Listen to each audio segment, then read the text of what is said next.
Tutuloy po natin yung ating series sa Philippians chapter 3, verses 7 to 14. And that's part of what we have considered recently, sa ating pag-aaral dito sa Philippians chapter 3. But if you would remember, we first considered yung personal profession ni Apostle Paul, as he pursued as he showed to us yung kanyang commitment to Christian discipleship, no? So in his personal profession, sabi niya, he expressed the reality of having that union or relationship with Jesus Christ when he said, I suffered the loss of all things so that I may gain Christ and be found in Him. So makikita natin yung relationship, mutual, no? Gaining Christ, but at the same time being found in Him. Okay? So it's a mutual relationship. And nangyari yon dahil he suffered the loss of all things because he saw the supreme greatness or supreme value of knowing Christ Jesus our Lord. He became, Paul saw the supreme Jesus Christ as his supreme treasure. So that's why sabi niya, everything in this world is nothing compared to Christ. As a matter of fact, all things are what? Like rubbish or dung. Okay? I suffer the loss of all things so that I may gain Christ. And then, nakita natin yung preeminent purpose ni Apostle Paul. Anong purpose niya? Why he suffered the loss of all things, not just to gain Christ and be found in Him, but to continue in that pursuit of knowing Christ more and more. Nang sinabi niya, I wanted to know Christ in the power of His resurrection and the fellowship of His suffering. So he wanted to know the person of Christ continually. He wanted to experience the power of Christ in his life. And then lastly, he wanted to have a share or participation in the passions or sufferings of the Lord Jesus Christ. No? And recently, as we have mentioned in our series, that suffering for Christ and suffering with Christ is part of our callings as Christians. Okay?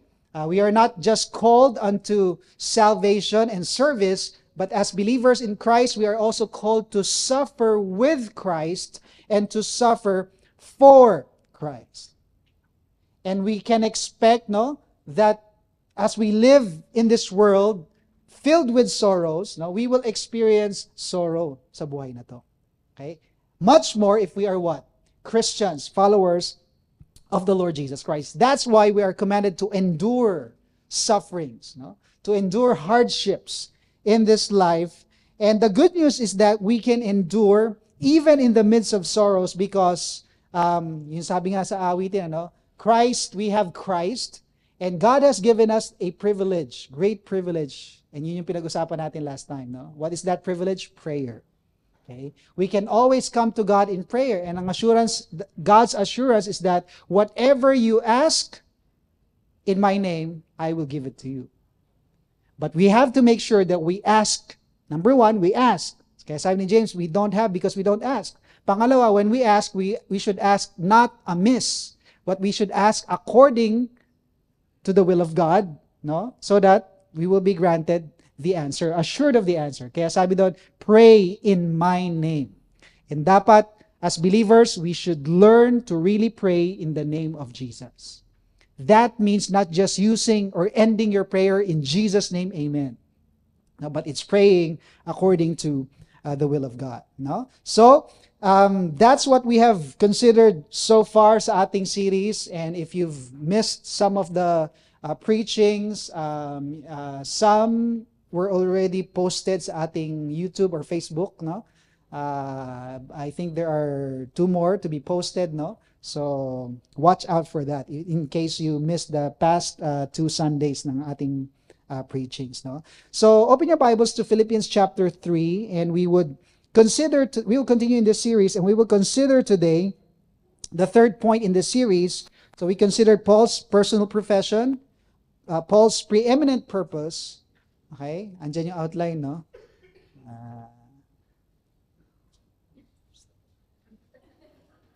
Yan, di ba? Okay. And then today, we will consider Paul's passionate pursuit. Paul's passionate pursuit. So open your Bibles to Philippians chapter 3, verses 7 to 14. Let's read it all together. And let's all stand in honor in reverence of the reading of God's Word. Basahin po natin ang sagutan.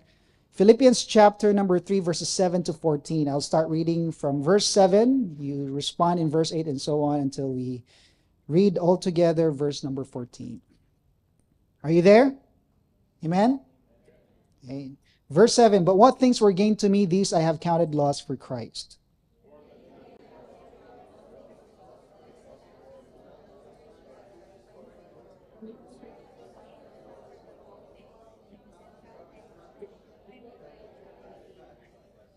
And be found in him, not having my own righteousness, which is from the law, but that which is through faith in Christ, the righteousness which is from God by faith.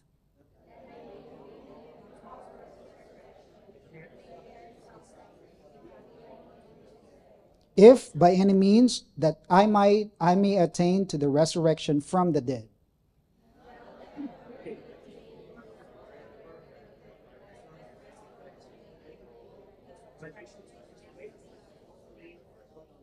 Brethren, I do not count myself to have apprehended, but one thing I do, forgetting those things which are behind and reaching forward to those things which are ahead. Altogether, I press toward the goal for the prize of the upward call of God in Christ Jesus. The Lord add blessing to the reading of His Word. Lord, we humbly come before your presence once again, asking first and foremost for your forgiveness, for cleansing. We acknowledge that you are our holy God and we enter your holy presence. So, Lord, we pray that you would remove any sin within our hearts so that nothing will hinder us from honoring you and glorifying you today, even as we study your word. It is our prayer, Lord, that you will give us enlightened eyes so that we would see you. We would hear your voice. We would see the truths that you would like for us to learn today from your word. And I just pray, Lord, that your Spirit would just work within our hearts, within our midst, so that you would accomplish your purposes and your plans for our lives today as we look into your word. We commit this time to you. Remove any works of the enemy, any distractions, oh God. Cause us to focus on you only and you alone. In Jesus' name we pray. Amen. You may take your seats. All right, so we will now start studying verse number 12. And in verses 12 to 14, we can see Paul's passionate pursuit in his Christian life or in his Christian discipleship, okay? And we will be looking into this part carefully or in details because it's filled with so much precious truths, no? That we can apply in our pursuit on Christian discipleship. And today we will consider the first thing about Paul's passionate pursuit, and it has something to do with a holy dissatisfaction.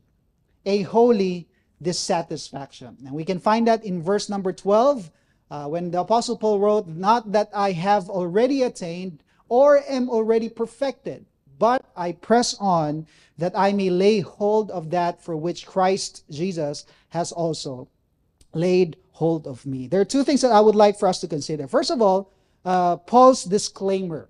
Okay, Paul's disclaimer. As he expressed this intense desire to know Jesus Christ more and more, to experience the power of Christ in his life, and to have that participation in the sufferings of Christ, Paul suddenly then gave us some sort of like a warning in relation to this pursuit.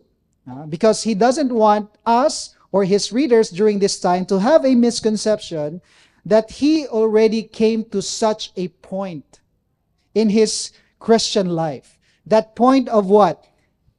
Obtaining or attaining and being perfected as far as his goals were concerned, his relationship with Christ and his service to Christ. So in this verse, we can see Paul making a disclaimer, which is, if we would look into it, it's an honest assessment of himself, of his spiritual status as far as his discipleship is concerned. Now, although, again, if you would consider who the Apostle Paul is, and probably during this time when the Apostle Paul wrote the book of Philippians, we would say that as far as his status is concerned, parang we can say that probably Paul already arrived or already achieved what he was trying to pursue in his Christian life, no?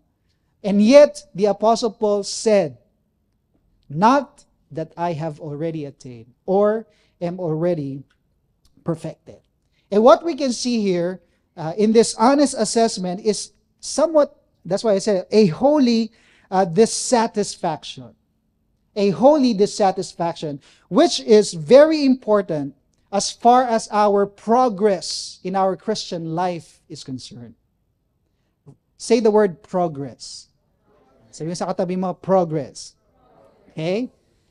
You see, let me remind each and every one of us, okay, that in our commitment, okay, to Christian discipleship or in our Christian life, no, as we continue to trust the Lord and serve the Lord in this life, there must be progress. Progress must take place in our Christian life. We must be progressing. And a divine satisfaction is essential for spiritual progress. A divine dissatisfaction is essential for spiritual progress. That's why if you would honestly evaluate your spiritual status right now, okay, we need to be asking the question, am I progressing? No? Sa Tagalog, lumalago ba ako? Okay? Am I progressing in my Christian life? Because if we're not progressing, then that's a problem. Why is it a problem? Because it's either you are in this, it's either, one of these two things are happening in your Christian life. Number one, you could probably be deteriorating spiritually. Okay? Spiritual deterioration or spiritual decaying. Na kung saan, what happens is that you're slowly drifting away from the Lord and your commitment to the Lord. And when this happens, you start to miss church once in a while and then unti-unti, regularly na. You start to neglect your devotions, dati once a week lang, now on a daily basis. You start to neglect prayer, the importance of prayer in your life. You stop giving generously sa gawain ng Panginoon. You stop serving and participating in the church, etc., etc. You start to go into that slow path of what? In spiral downward path of what? Spiritual decay. Okay? Spiritual decay. And why would a Christian experience this? It's because of spiritual corruption. It means that we're no longer being spiritually minded, gaya ng pinag-aaralan natin sa ating new life, no? But being carnally minded because we are no longer setting our minds on spiritual things. Sabi sa Romans chapter 8, no? Yan yung emphasis natin sa week number 3. Thus, what happens? We start to live not according to the Spirit, but according to our flesh, which leads to what? Spiritual decay or spiritual corruption. So, how's your progress? Are you progressing? If not, this might be the case. Or the second one is, you might not be spiritually decaying, but you're spiritually dormant. Or, what's another word for dormant? Stagnant. Spiritually stagnant. You might not be drifting away from the Lord, but you're stuck in neutral. You might not be moving backwards, but you're neither moving forward. No? It's a point wherein what? You're satisfied with your what? Spiritual condition. Spiritual status quo. Okay na to. Okay? No desire for what? For growth. No desire for moving forward. Yes, you're participating. Yes, you are contributing. But it's on a what? Parang maintenance mode na lang. Just cruising sa Christian life. No? In other words, you've become spiritually what? complacent. Spiritually complacent. We've come to a point in our Christian life that we're really no longer enjoying that intimacy with Christ. We no longer have that vision for Christ, that desire to do greater things for Christ, and we're completely satisfied with our current spiritual condition. How's your progress? And let me say this, that spiritual complacency is as dangerous as spiritual corruption. Spiritual complacency is as dangerous, It's equally dangerous. As a matter of fact, someone said that it's actually offensive to God because spiritual complacency is like practical atheism.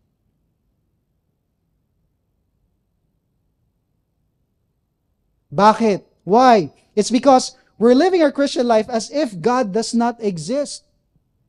As if God does not exist, and that as if, it's okay to be like this. God will not do anything about it. I'm here naman eh. I'm serving, I'm giving, I'm participating. I think that's okay with the Lord. No. Pero, stagnant. No progress. And if you would remember our series on Revelation chapter 3, the church of Laodicea, ano sabi ng Panginoon?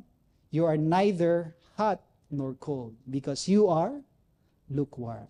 And ano sabi ng Panginoon? I will spit you out of my mouth.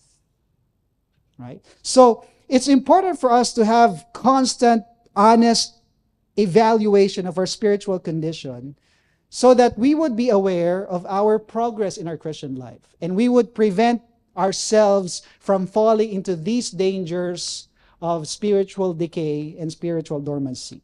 Okay?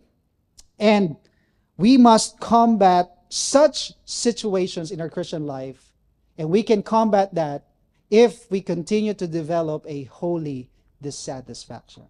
A holy dissatisfaction. Now, what are the distinctives of Paul's holy dissatisfaction that we can find in this passage? In his when he expressed that dissatisfaction, when he said, not that I have already attained or am already perfected.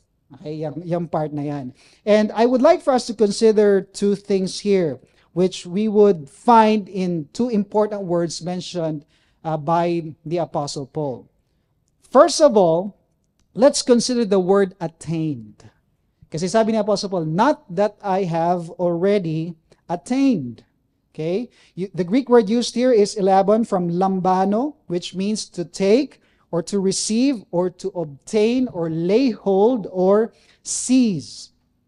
Now, if you look at the next words there in verse number 12, I may lay hold, okay, and laid hold of me, Christ has laid hold of me. Those same words came from the same Greek word, katalambano. Much emphasized lang yung words na yun, the same word that the Apostle Paul used. So, Paul here is saying that I have not attained it yet. Ano yung sinasabi? My goals, But I am in a state of what? Continually pursuing it so that I can continue to what? Attain it. Now, as I was reflecting on this passage, sabi ko, I thought to myself, what was Paul referring to here when he said, not that I have already attained? What was he trying to lay hold of or to attain in this particular passage? Well, if we consider the context, the immediate context points us to what? His preeminent purposes. Ano yung tatlo? To know Christ, experience the power of Christ, and to have that share in the sufferings of Christ. So Paul was saying, I have not attained that yet, but I am continually pursuing it because I want to come to a point where I will fully attain that. Okay? So that's what Paul was referencing to. Okay?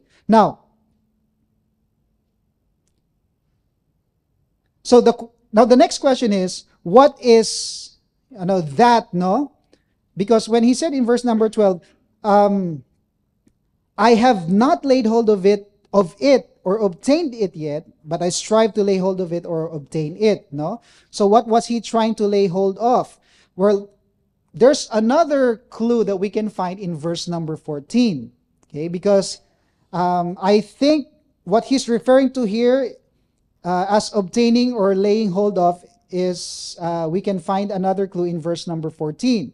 So he said in verse number 12, "But I press on that I may lay hold of that which for which Christ Jesus has also laid hold of me." And then he explains it further when you go to verse 14. Sabi niya, "I press toward the goal for the prize of the upward call of God in Christ Jesus." So yung word na that he was trying to attain, okay, also refers to what? The word prize in verse number 14. Okay? So in other words, Paul was passionately pursuing Christ, knowing the person of Christ, experiencing the power of Christ, and sharing in the passions or the sufferings of Christ, because what? He wants to what? Gain the prize. He wants to attain the prize. He wants to lay hold of that prize that he mentioned here in verse number 14. That's why he pressed on. Kaya sabi niya, I press on, sabi sa verse 14, why did he press on? I press toward what? The goal. What's his goal? Yung tatlong yun, na nabanggit. That's my goal. But why do I press on to these goals? So that I may gain the prize of the upward call of God in Christ Jesus. And we know that one of the illustrations that the Apostle Paul used as far as the Christian life is concerned is what? A runner running the race. Right? That's one of the picture of our Christian life. That's why sabi sa Hebrews chapter 12, fixing our eyes upon Jesus, verse 1, lay aside every weight and run with endurance the race that has been set before us. No? We are running in this Christian life. No? And that's why, nung sinabi ni Apostle Paul, when he was about to die, anong sabi niya? I have fought a good fight. So the Christian life is also pictured as a what? As a fight. No? I have fought a good fight. And then he said, I have finished my course or race. And then I have kept the faith. No? So the Apostle Paul knew that Christian discipleship is like a race. It's running a spiritual race. He knew that he was to run with endurance, not just to finish the race, but his desire was to what? Attain or receive the prize. Hindi lang basta siya tumatakbo para matapos. Pero tumatakbo siya para ma-receive yung prize. Right? That's why Paul's, if you go to 1 Corinthians chapter 9, so you open your Bibles to 1 Corinthians chapter 9. Okay? Paul used this illustration once again. When he said in verse number 24, 1 Corinthians 9:24, do you not know that those who run in a race all run, but one receives the prize? So why do athletes compete? Why do they discipline their bodies? Anong tawag doon? Practice, etc. Diet, in order to participate. They don't just want to participate, but they participate to what? To win. Right? That's the mindset of the athlete. And sabi ni Apostle Paul, we need to have that same mindset as well. Although in a race, only one wins. But in the Christian life, we can all win. Okay? Why? Because we can all receive the prize. Okay? Kaya sabi ni Apostle Paul, verse number 24, now run in such a way that you may obtain. Lay hold. Same word. Obtain it. And everyone who competes for the prize is what? Temperate in all things. Now they do it to obtain a perishable crown. But we, what? An incorruptible crown or an imperishable crown. Therefore, sabi ni Apostle Paul, I run thus, not with uncertainty. Thus I fight not as one who beats the air, but I discipline my body and bring it into subjection, lest when I have preached to others, I myself should become disqualified. Right? So the Apostle Paul is saying to us that we must run our spiritual race not just for the sake of running it and finishing it, but for the sake of what? Finishing it and receiving the prize.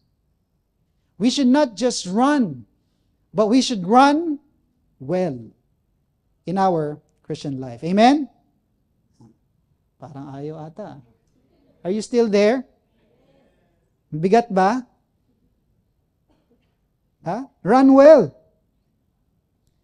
And the Apostle Paul tells us that as believers, there's a prize that we will receive. Imperishable crown. If in this world we strive, we work hard so much in order to receive a perishable crown or reward, much more, dapat tayo as believers, no? We run well in our spiritual life, spiritual race, because what we will receive are imperishable crowns. And as far as crowns are concerned, may 5 specific na banggit ang Bible, no? Incorruptible crown, crown of rejoicing, crown of righteousness, crown of life, and crown of glory, no? So these are crowns or prize or rewards to us Christians, no, that we would receive when the judgment takes place. What's that judgment? Great White Throne Judgment. Pang unbelievers yun, di ba? But for us Christians, anong judgment natin? Alam nyo? Judgment Seat of Christ. Dapat alam nyo yun, no? Kasi isa sa mga motivations natin yan sa Christian life eh. Because one day, sabi the Apostle Paul, we will all appear before Christ. Each one of us will make an account before Christ. And Christ will judge us based on what we have done on earth, whether good or bad. In other words, all of our works would be evaluated, whether it's worthy to be what? Rewarded or not. So, ibig sabihin, kahit na may ginawa tayo, hindi ibig sabihin na automatic may reward na. I-evaluate pa rin ng Panginoon. Tama ba yung puso mo? Tama ba yung pagkakagawa, etc. Is it worthy of a reward? So we will all appear before Christ, and the things that were done in the body will be evaluated. No? That's why sabi ni Apostle Paul, I press on, because he wanted to obtain that. He wanted to lay hold of the prize of the incorruptible crowns that he will receive at the judgment seat of Christ. No? And in the same way, no, dapat tayong mga Kristiyano, as we live our lives here, let us run the race well, not just for the sake of finishing the race, but remember, we run for the prize, no? The crowns that we would receive from the Lord, which, according to Revelation chapter number 4, verse 10, we would also one day lay down at the feet of Jesus. Baka pagdating ng panahon sa langit, wala tayong may offer sa Panginoon kasi wala tayong crown na na-receive. We will offer it back to the Lord. Okay? So, that's why Paul said, not that I have already attained, but I press on toward the goal for the prize of the upward call of God in Christ Jesus. And that's why discipline is important. Sabi ni Apostle Paul, I discipline my body so that I would not be disqualified from the race. No? In the same way that physical discipline is important in a sport, no? Anong part ng discipline doon? Diet, exercise, sleep, lahat na, nutrition, lahat na, no? An athlete would go to even to the extreme. No? Why? Because he wants to win. Right? He disciplines himself, no? In the same way as believers, we are to discipline ourselves, no?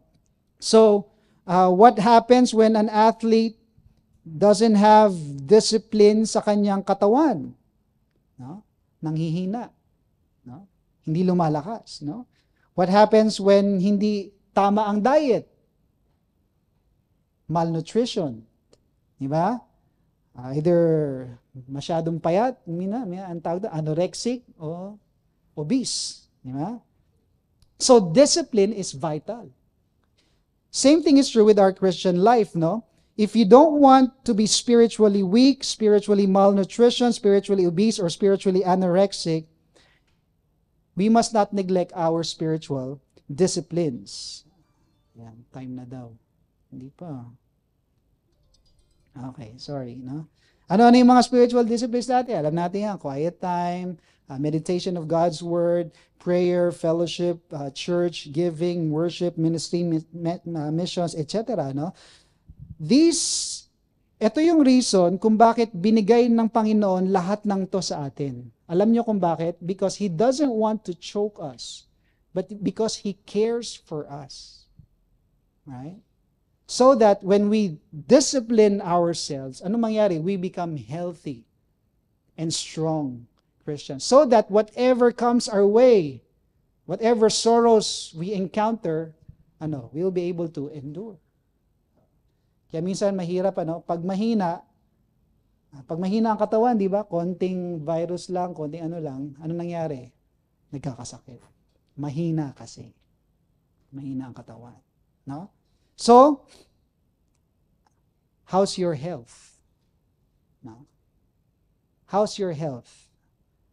I'm not just talking about the physical, but the spiritual. Do you lack spiritual nutrition or health? No? Are we neglecting our spiritual discipline? If that's the case, then we're probably on the path of, yun yung sabi natin kanina, no? Spiritual decline. And we should not let that happen. Kaya makita natin first distinctive ni Apostle Paul's spiritual discipline. Sabi niya, not that I have already attained. Pero meron siyang spiritual discipline. He disciplines himself so that he continues to pursue it because he wants to attain it. Why? What's on his mind? The prize, the crown. Okay? So that's one thing that would help us, no? Dapat that we would have that holy dissatisfaction and we would not fall into the trap or the danger of spiritual decay. Okay? Spiritual discipline. Now, the second distinctive that we can see in the Apostle Paul's life is not only spiritual discipline, but spiritual diligence. And it has something to do with Christ-likeness. Okay? When you go back to Philippians chapter 3, verse 12, sabi niya, not that I have already attained or am already perfected. Okay? Underline that word, perfected. No? This is the second word that we would consider. It's from the Greek word teleoo, which can be translated to bring to an end, to complete, or to perfect. The idea here is what? Reaching the end stage, the final phase of a process or the intended goal. So what we can see here is that Paul had this holy dissatisfaction because he knew that he has not yet been perfected. He has not yet been perfected, or he has not reached that phase, that end stage yet. Now, what was he referring to? Well, he's referring to the attainment of the consummation of spiritual maturity.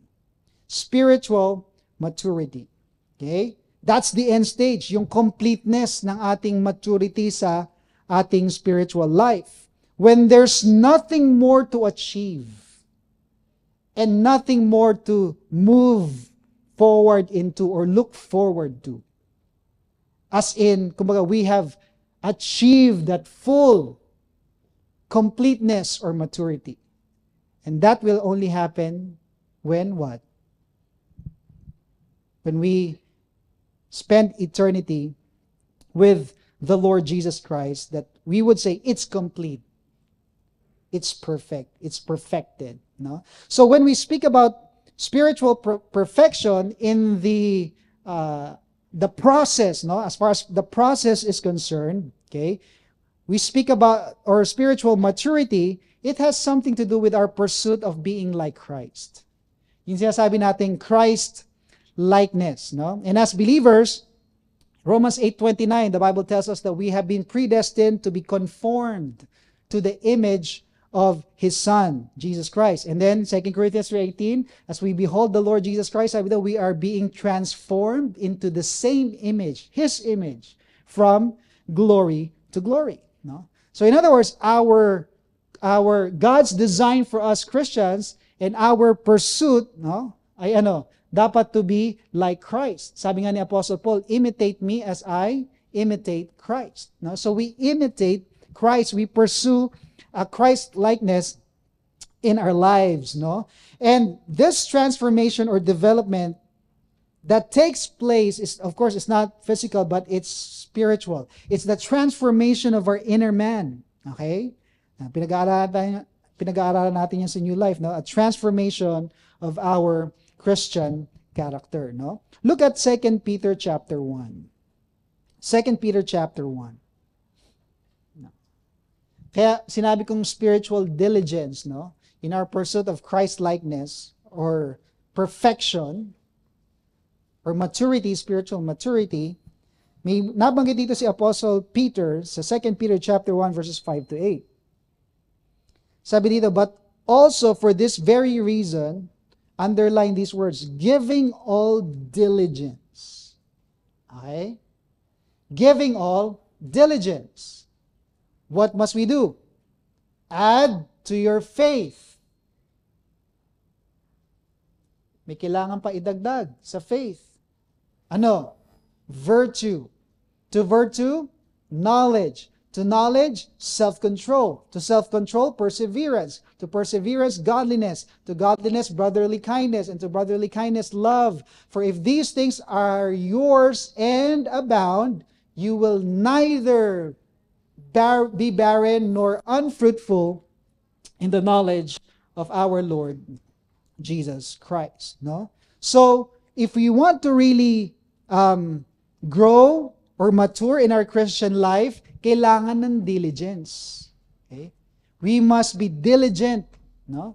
To make sure that we don't just have faith, but we add what? Ito nabanggit ni Apostle Paul, no? Ay, Peter, to our faith. Na kung saan, kung titingnan din natin, no? Kung babalikan natin yung Galatians chapter 5 verses 22 to 23, yung fruit of the Holy Spirit. Love, joy, peace, long-suffering, patience, kindness, self-control. Diba? We must make sure that it becomes what? We nurture it and it becomes evident sa buhay natin, and that would require diligence. No? Ano ba yung diligence sa Tagalog? Hindi, diligence? Okay ba yan, Jens? Diligence? Di ba? Pag sinabi mong diligent ka, pag nanliligaw ba, diligent. Talagang yun, press on. No? Hindi ako titigil hanggat hindi nangyayari.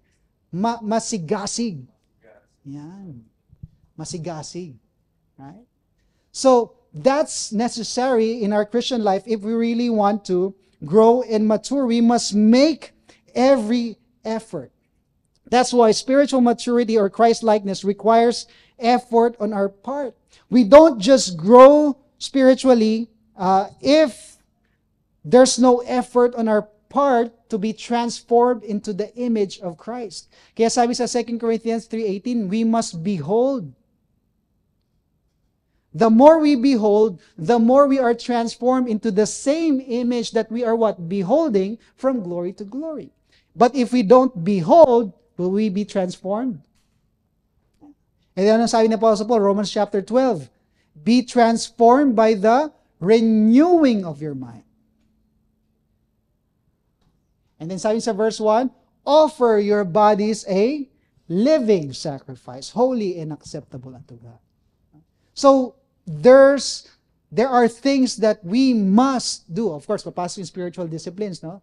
But we must be diligent in doing them if we really want to grow and mature in our Christian life. We stop maturing spiritually when we become complacent in our Christian life. Complacency is the killer of spiritual maturity.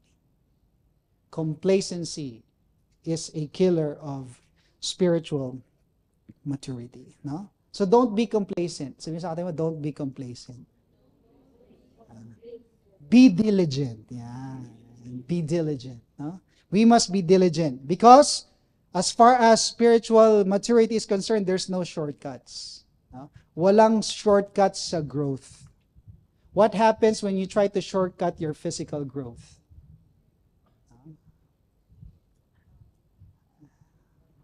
Halimbawa, gusto nating pumuti. Gusto natin minsan isang inom pa lang, puti ka agad, no? Mabilisan eh. Pero hindi, may process yan eh.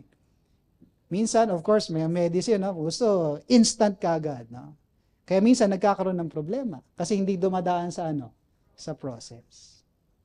Same thing is true spiritually. There are no shortcuts to spiritual maturity. Someone said, self-satisfaction is the death of progress. Dissatisfaction with past accomplishments is the mother of invention. Because man was dissatisfied with carrying and lifting loads upon his shoulders, what happened? He invented vehicles to ride. Pity the man who is content with his own progress and feels he has arrived. When we come to a point that, I've arrived. Andito na ako. That's dangerous. This is all the more true in our Christian life. Nothing here is as deadly as self-satisfaction. The most boring people I ever met are the ones who take up my line telling me what they have done when they ought to be doing more.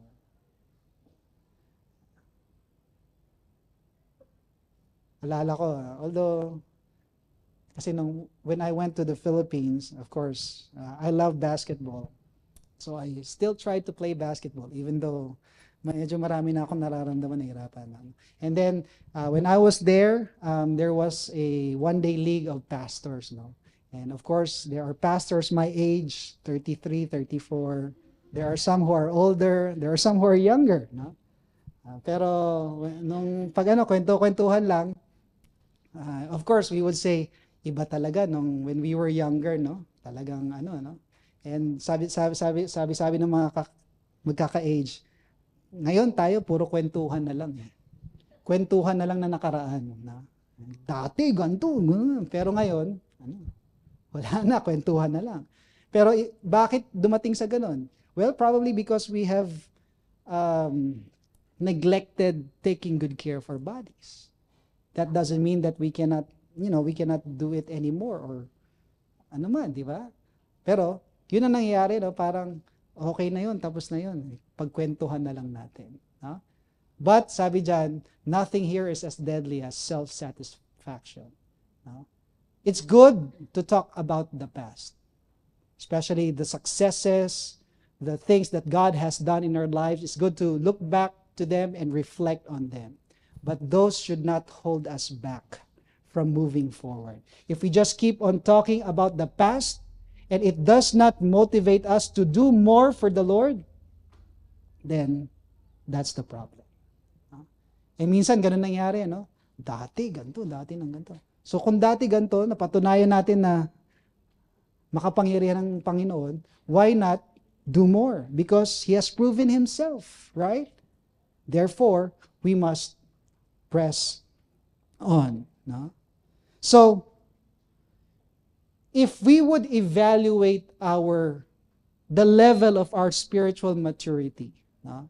Ngayong umaga ito, lahat tayo, no? If we would evaluate our spiritual maturity, no? The question is, are we growing kaya? Are we growing continually? Are we striving more to become like Christ? Or parang have we slowed down sa ating faith and even service sa Panginoon, and what's worse is that parang we have become satisfied. And ang nangyari, stagnant na lang. Status quo, maintenance. Wala nang holy dissatisfaction. Wala nang holy dream para sa Panginoon. Nothing that can push us and motivate us to what? Press on and do more for the glory of God. And I would just like to add this reminder to all of us, no? As far as spiritual maturity is concerned, we cannot simply mature and grow spiritually by ourselves. Hindi kakayanin to grow alone. Why? Because it's Christ's design for us to grow together and mature together in Christ, no? Okay? Yes, of course, there are elements in relation to personal maturity, spiritual maturity, but it's always accomplished and confirmed within the context of the church, the body of Christ. No Christian can spiritually grow and mature alone. Okay, anong sabi sa Ephesians chapter 4? We'll close with this now. Ephesians 4, verses 11 to 14. Ephesians 4, 11 to 14.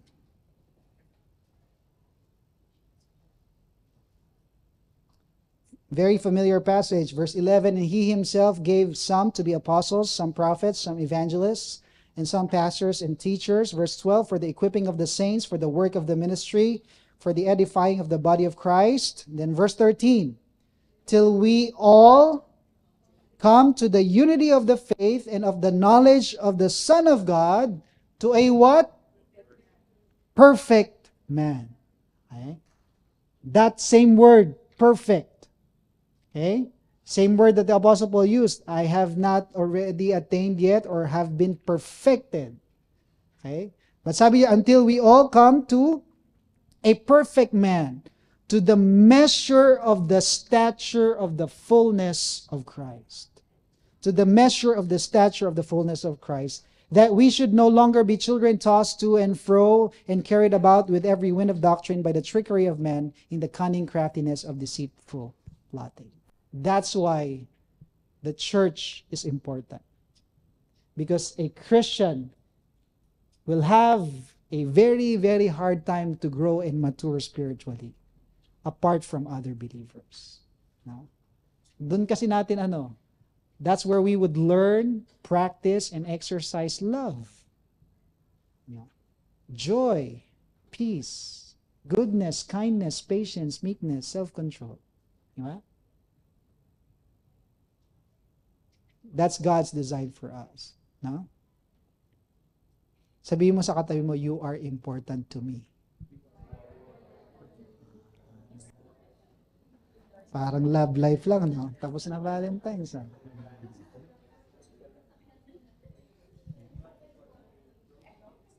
Parang may biglang napangiti, may naalala siguro. May nagsabi sa kanyang ganun na. Okay. Now as we close, someone said, when the soul does not direct its efforts to higher things, it stoops to concern itself with low desires. If we're not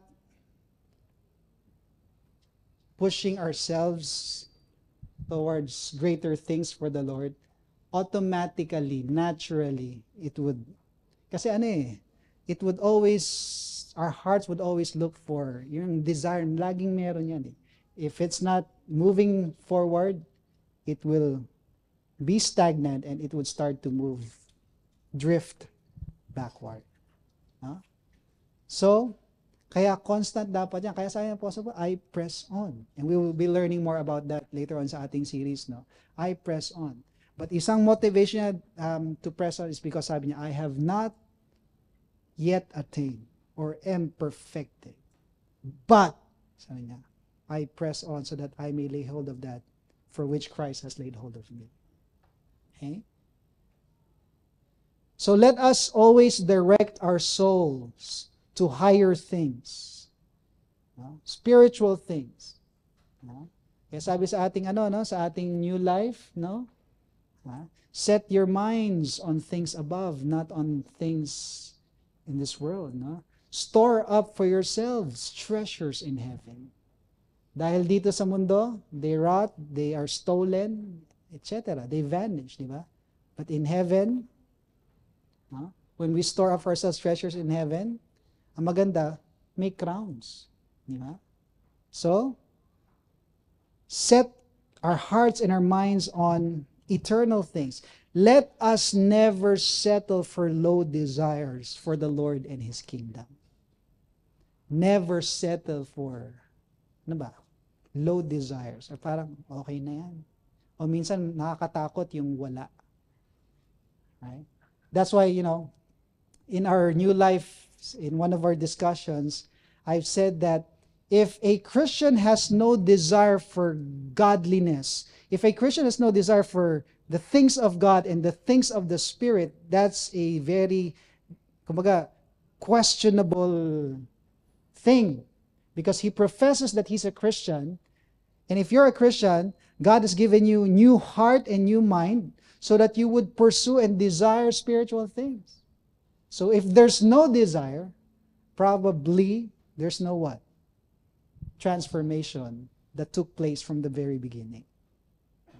So, nurture that desire. Go back, no? And what hinders us from having that desire? Probably, anong sabi ng Panginoon, Revelation chapter 3 to the church in Ephesus?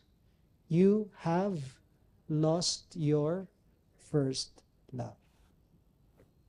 Pero anong sabi ng kanta? First love never dies. Which is true. If you're a true Christian, it's there. Ang nangyayari lang, sin is hindering us from what? Enjoying that love. So we go back. Anong sabi ng Panginoon? Repent. Remember where you have fallen. And go back to your first love. Okay? May we have this holy dissatisfaction towards spiritual decay and spiritual dormancy. Never stop running the race for the prize. Never stop serving the Lord. Never stop dreaming big dreams for the kingdom of God. Never stop growing in the grace and knowledge of the Lord Jesus Christ. Press on. And then I'll close with this one comment from a Bible commentary. Sabi, we can never stop growing toward God. Holiness is a dynamic thing. A matter of what? Motion. Kaya minsan kailangan nating paalalahanin yung sarili natin. Galaw-galaw naman dyan. Baka ma-stroke ka, no? Physically, pag walang galaw-galaw, delikado. Pero spiritually, minsan walang galaw-galaw din, no? Steady. Baka ma-stroke. No?